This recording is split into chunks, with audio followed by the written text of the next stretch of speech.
Welcome to the Shema Podcast, the podcast for the perplexed, where Torah insights, intertwined through personal stories, as well as interviews with leading Torah scholars, demonstrate the empowering qualities of Torah and mitzvot. For more great Torah learning through Torch, the Torah Outreach Center of Houston, go to torchweb.org. Now to the show. Thank you, my friends, for joining me once again on the Shema Podcast. You know, we've talked in the past about how the written Torah is the story of creation, and creation's still going on. It's a 6,000-year process, which means we are living in the Torah. The idea I want to share with you is to become familiar with your story, to look into your past and see how Hashem has orchestrated events for you. Because when those ideas are clear in your mind, it allows you to see Hashem in your life in those moments that could be a little stressful if you weren't cognizant, didn't have the right frame of mind to encounter those moments. With the right mindset, we can begin to adapt and learn and see how Hashem is orchestrating everything. So I want to share something with you that I shared with my daughter last Monday. And it was a very special day. As you know, my wife became Elisheva. She had her conversion about 1.5 years ago. And my daughter, being very courageous and genuine, she wanted to take the path of her conversion on herself. She didn't want any interference from us. And she went into the mikveh last Monday and became Yonah. And it was such an incredible day. And it was so last minute, too, because it was like the day before the 9th of Av when the rabbis called us up and said, we're ready. And they said, can you do this on Monday? And we said, all right, yeah, we'll make it happen. And we were able to get together our friends for a dinner party that night afterwards to celebrate. And I want to share with you some ideas I shared with her. Because what I wanted to convey to her is how much our lives are intertwined. I'm not talking about the obvious parent-daughter. I'm talking about the reason Hashem chose to make her my daughter and make me her father. Basically, what I told her was a lot of things we've talked about in the past. I don't think she really understood this, but at a young age, 11, 12, going to a Reform synagogue, I got extremely frustrated, quite frankly, angry, because no grown-ups could answer simple questions like, how do we know if there's a God? How do we know the story about Abraham is true? How do we know this is true? Nobody could answer the questions. And I got so frustrated. And my father got frustrated because he knew I had zero engagement in the Sunday school. So he said, look, I'm driving you probably 1.5 hours round way. It's disruptive to my Sunday. If you don't want to go, I don't want to drive you. And I said, that would be fantastic. But on my 13th birthday, I remember thinking about my friends having their bar mitzvahs, and what I concluded at that young age was that the reason the grown-ups can't answer my questions is because there are no answers to my questions. There's no God. There's no such thing as a Jew. And I was telling my daughter this, that was my trajectory throughout my life. Even shortly after my wife and I got married, and she told me she was interested in exploring Judaism, which threw me off because my first 2 items on my checklist for a wife were not Jewish and an atheist. And here she is wanting to explore Judaism. I told her it was all made up. It's a waste of time. Don't bother. She wanted to pursue this. I said, that's your deal. I want nothing to do with it. But what changed is when she came into the world, because when I was holding her as an infant, I remember thinking that I wanted this world to offer more to her than just finding a profession, to make a living, so you can enjoy the comforts and the pleasures of this world until you eventually die. I demanded more from this world for her, and it caused me to start asking questions once again. And I told her the story that I've shared with you before about how, I simply asked, I said out loud, if there's a guide, tell me how to know you exist. And within a week or two, I'm sitting here reading a book that provided me my answers. And it was a book on quantum mechanics written by Stephen Hawking, who's an atheist. But within his book, he was explaining the framework for how they determined and discovered subatomic particles that they could not detect with the sensory perception. And there lied my framework for learning and discovering that there is, in fact, this infinite internal creator. And that led to me investigating the logical proofs for Torah. And I told her that I didn't have rabbis to talk to. Every rabbi I ever known lied to me. I didn't know these rabbis were here, so I just would sit and learn and talk to Hashem. And I told her that one of my earliest questions was, why did you not inspire me to ask those questions a long time ago? I would know so much more Torah. I would know how to live as a Jew. I would not have sinned so much. Why? Why now, when I'm 40? Why didn't you do it a long time ago? And sure enough, the way that I figure things worked is text ends up in front of me with the answer to my question. And I learned about how when the Torah was given at Mount Sinai to the Jewish people, Hashem offered it to the other nations. They didn't want it, but there was people inside their nations that I guess when he looked into their heart, he could tell they wanted it. They wanted to serve him at that level. And so Hashem set things in motion to allow them to reincarnate, to give them their lifetime, to fulfill their true destiny. And then I realized that if Hashem had inspired me to ask those questions earlier, I would have not have married her mother because she wouldn't have been permitted to me. And if I had not married her mother, I would not have had her. She would not come into the world under my care. And I told her that's what motivated me, knowing that I had this very special mission to bring this little girl who Hashem orchestrated all these events for in my life and previous lives, to bring her close to him, the closest anyone can be in his creation, a Jew that observes the Torah, higher than an angel. And I told her that there was times when I would get very down on myself. I mean, I would just get overwhelmed with there's so much to learn. And I would tell Hashem, I can't do this. There's so much that I have to change. Not only learn, but change about myself. I've been living away for 40 years, and you're asking me to change the way I think, the way I talk, the entire way in which I live my life. And I would say, I can't do this, but I would always remember that sacred tax, how much you wanted my daughter. And I told her that in those moments when I would give up on myself, I would get resolved in the fact that I knew I was not going to give up on her. And I told her how that motivation to learn and grow, to lead her in this path of becoming a Torah observant Jew, it changed a few years ago because she's been so courageous with this whole process, insisting that she not have our interference in working with the best din, the toughest base din in the country. From everyone I've talked to, they're very tough, and they're very tough on her, much tougher on her than they were my wife or me, just because at her age, they wanted to make sure her conviction was there.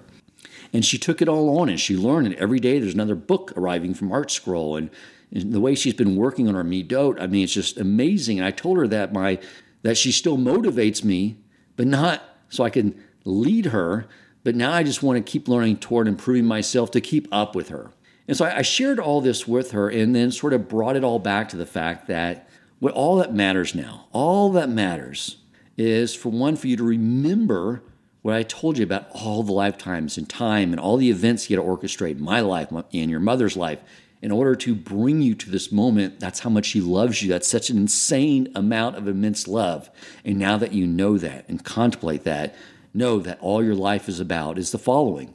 And that is, as we learn Torah and we learn the mitzvos and the tens of thousands of halakha that branch out from those mitzvos, they begin to intertwine the very fabric of our existence. And what it does through all the complexity is it brings simplicity. It creates every situation, turns every moment into a binary decision that brings an opportunity to choose Hashem and choose to reciprocate back to him the immense love that he has for you. Now, here's what happens next. The very next morning, and you can see like this is so perfect. That was what was on my mind. I was on such a high, sharing that with her, sharing my experience of Hashem orchestrating everything in our lives so perfectly. And before I get to what happened the next morning, I want to back up a little bit. Back over Pesach, and really longer than that, I have really been struggling. I mean, quite frankly, with my career. I love the organization where I'm with. I love the people there, quite frankly. I'm very close to the CEO and the president, but I was praying a lot. Do I stay here? Should I move on? And I'm not going to get into all the reasons why I was really thinking that I should move on, but I don't know if I should leave them right now because the company is struggling. You have an inverted yield curve, which is making it very difficult for asset managers to hold on to assets when you got money markets paying 4 or 5%. So you have assets just sucking out of the fixed income space in the investment management world, going to T-bills and money market. And meanwhile, I had expanded the entire organization and assets are declining. So it was a stressful environment. And I said, look, I don't want to lead them at the wrong time. So the way I look at it is what I told Hashem is, you put me with this organization, these people, I'm going to work. I'm going to work for them. You show me if you want me to move on. You know the reasons I think I should move on. I'm going to work for it and serve who you want me to, but you just got to make it clear. You got to show me very clear sign. I'm dense. Make it abundantly clear to me. Let me know what you want me to do.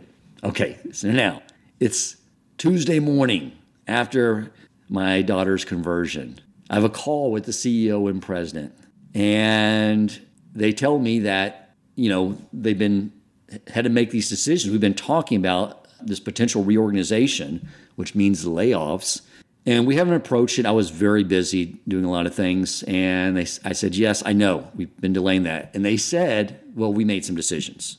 And I said, okay. And they said, we're letting go of 2 of the sales guys, and we're letting go of you. And I was such in that frame of mind, though, too. But when they said that, I thought about it for a second. I said, actually, that makes sense. Based off where the organization is, that reorg makes sense. And they're like, oh my gosh, we're, I think, taken aback because they were like, I'm sure, I know, just full of fear. I mean, they told me they were just so stressed last week. This is like just a painful decision, painful situation to be in as an organization. And I said, guys, don't worry. It's all good. It's all going to work out. And I was talking to my rabbi, Rabbi Lazinga. I know you might think, Dan, how many rabbis do you have? Rabbi Lazinga is my rabbi. Everyone needs one rabbi, for those of you who are new to your learning, when it comes to halakhic matters, because a lot of decisions, there's different opinions in many of them, and you have to follow that one rabbi that in those matters you will submit your will to them and say, how do you follow in this area? And that's the way I'll go. And he's amazing. He's an incredible Torah scholar. He's the sweetest person in the world. His whole family has been just so important to my family. My wife studies with his wife. His wife has been teaching my daughter and continues to teach her. I mean, they've been so supportive of us from day one when we got to this community. And we're very fortunate to have them in our life. And the next day, after I got the news and I shared it with my wife, and my wife's initial reaction was like, what are we going to do? And I was like, that idea of emunah and bitachon that we're always talking about, now we're going to get to do it. And she spoke to her friend and consulted with her, Rabbi Lazinga, and that's what led to Rabbi Lazinga calling me up and saying, I can't believe this happened to you. The after last night was such a high. And I said, it's perfect. It's perfect because it was on the front of my mind, these ideas. And as I was telling my daughter last night about how Hashem's orchestrating everything in my life, when they presented that news to me, that's all I saw was like, okay, it's time to move on. Hashem is making it very clear. And there's more to this story, too, I want to share because I had that mindset, thank God. And that's why Hashem orchestrated that way to put me in the best position, best frame of mind. But I knew it was really hard on the CEO. And I called him back up because I knew he had to go catch a flight to Japan to see his in-laws and told him, like, man, it's totally cool. I don't want you to worry about anything. And he said, it was the hardest decision, the worst decision he ever had to make. And it was a very, sort of emotional conversation. And I thought I should call some of the other guys too. So I reached out to the CFO, which I know I've had to be on the other side of letting people go, never because of a downsizing, but just because of other reasons, performance. They did something wrong that sort of left us with no choice. Always those moments would get him distraught. And so I called him up and I reached out to him. I said, hey, listen, I just want to let you know it's a joy to work with you. And I totally agree with the reorg decision you made. And he told me again, I was so stressed out. I haven't slept in a week. And I said, well, you sleep fine tonight.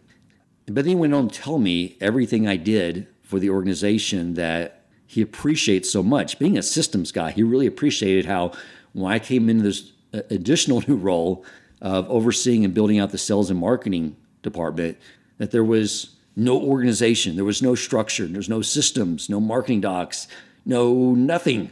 And he goes, you built out, like everything operates like an organization now with everything you did. And I appreciate that. That led me to want to talk to the other people at the organization. And what I would do is I would call them up and tell them, look, this reorg makes sense. It's positioning you guys now to work your way out of this rut. And it was a good call. And I wanted them to feel good about it. I wanted them to feel good about the decision. And I also wanted to convey to them some of their amazing qualities that's going to allow them to continue to have success with their career. But during these conversations, the most amazing thing happened is everyone was sharing with me how I had this amazing impact on their life. And the storylines were all very similar, that when they were struggling, I took the time to help them, to train them. I encouraged them. One of the sales guys really struggled with the complexities of the option overlay strategy. And he said, you stuck with me when I said that this is too complex for me, and you worked with me, and you kept saying, you got this, you can do this. The gentleman I hired over the practice management arm to take over the portfolio design consultation, he said, you taught me everything. You pushed me to do this and take over those calls, because he wanted to be silent on those calls for the longest time. But I kept pushing him and teaching him and how to look beyond the numbers at the cause and effect, and how to understand an investment process, and so that you would know how it will perform in different market cycles. And he was very appreciative that took the time, and I believed him. And that's what I just kept hearing over and over again from other people too. You believed in me, you promoted me, you always encouraged me. I'm telling you guys, when I heard that from people, it made me realize that at the end of our life, when it comes to our interactions with others, what really matters is, did we build up the people around us that we come into contact with? Because so much we get locked up in our own ego and our own lack and what we're missing and what we need to do. But seeing how all those moments where I encouraged people and brought out the best in them and believed in them when they didn't believe in themselves, I realized that that's all that matters. And going forward, I'm going to pursue every opportunity that I can to find those moments with the people that come into my life. That was my day, a day that could have normally by default been a horrible day. Someone loses their job, typically not a good day. But because I knew my story up to that point, I was able to see my story, see Hashem's guidance in that moment. And that's what I think this whole idea is something that's so necessary for us.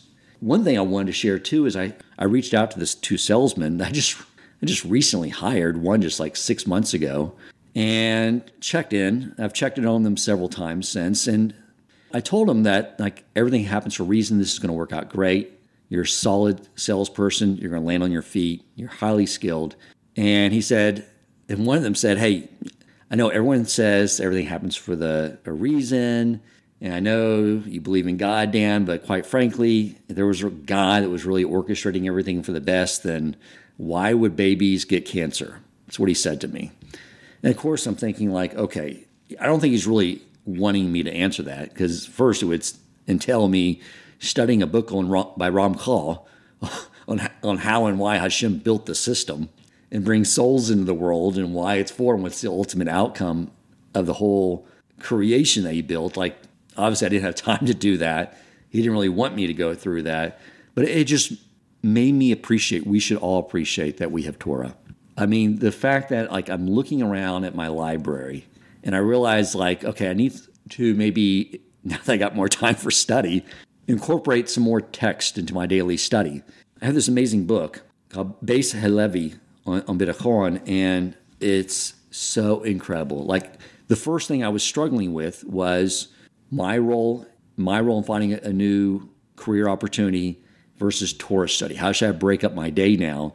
And I was getting concerned that maybe I was doing too much or maybe not enough. And in this book, he discusses this idea. And, he discusses the first category, which is Yosef, how he was sent back to prison because he asked the cupbearer to put in a good word for him.